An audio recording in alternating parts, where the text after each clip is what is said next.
माझं आव्हान आहे की या राहुल गांधीची जो जीप छाटेल त्याला 11 लाखाचं बक्षीस मी माझ्या वतीने त्या ठिकाणी देईल। राहुल गांधींच्या नाव घेण्याची तुझी अवकात नसताना तू जे स्टेटमेंट करतोस हे सूर्याकडे पाहून थुंकण्याचा प्रकार आहे। वादग्रस्त बेताल अशी ओळख असलेल्या आमदार संजय गायकवाडांची मजल आता जीभ छाटण्यापर्यंत पोहोचली आहे। काँग्रेस नेते राहुल गांधींची जीभ छाटून आणणाऱ्याला 11 लाखांचं बक्षीस जाहीर केलंय। त्यामुळे संजय गायकवाड आमदार आहेत की अंडरवर्ल्ड डॉन असा प्रश्न सध्या उपस्थित होतोय। आरक्षण संपवण्याची भाषा करून आले म्हणजे 100% त्यांना मागासवर्गीयांचं, आदिवासींचं, ओबीसींचं सगळ्यांचं आरक्षण त्या ठिकाणी संपवायचंय। या राहुल गांधींनी हे जे शब्द बोलला की आम्हाला आरक्षण संपवायचंय, माझं आव्हान आहे की या राहुल गांधीची जो जीप छाटेल त्याला 11 लाखाचं बक्षीस मी माझ्या वतीने त्या ठिकाणी देईल।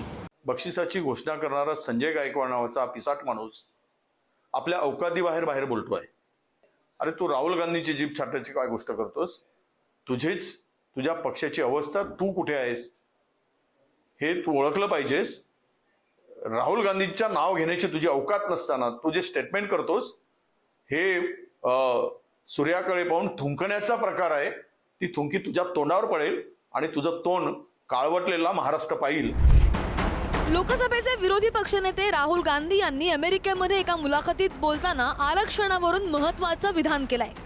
आरक्षणासंदर्भात केलेल्या वक्तव्यामुळे वाद उफाळून आला असून त्यांच्यावर टीकेची झोड उठली आहे। राहुल गांधींच्या याच विधानावरून आमदार संजय गायकवाड यांनी वादग्रस्त वक्तव्य केल्यानं वाद उफाळलेला आहे।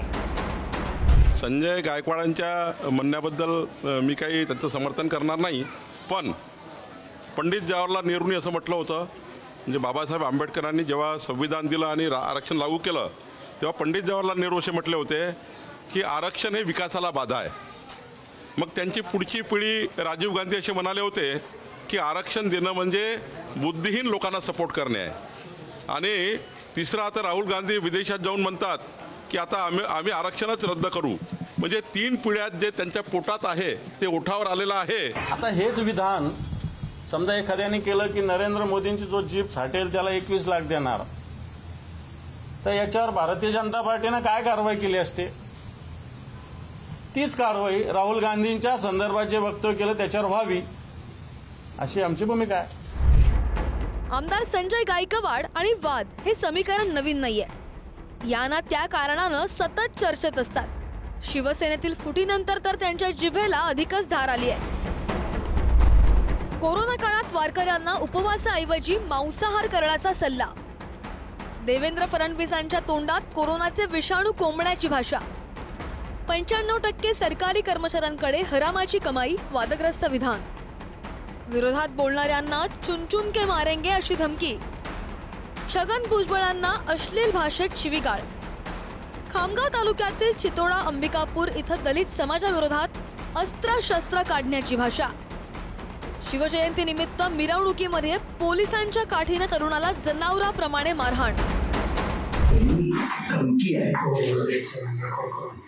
जीभ कापणं म्हणजे जवळजवळ जीव घेण्यासारखं आहे।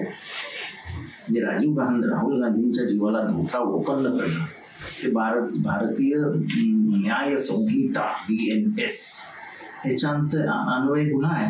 हा गुन्हा का नाही नोंदवला? गायकवाड जो मुख्यमंत्री एकनाथजी शिंदे यांच्या लाळानं वाया गेलेला हा अडाणी राहुलजी गांधी यांची जीभ छाटून आणणाऱ्यांना बक्षीस देण्याचं जाहीर करते।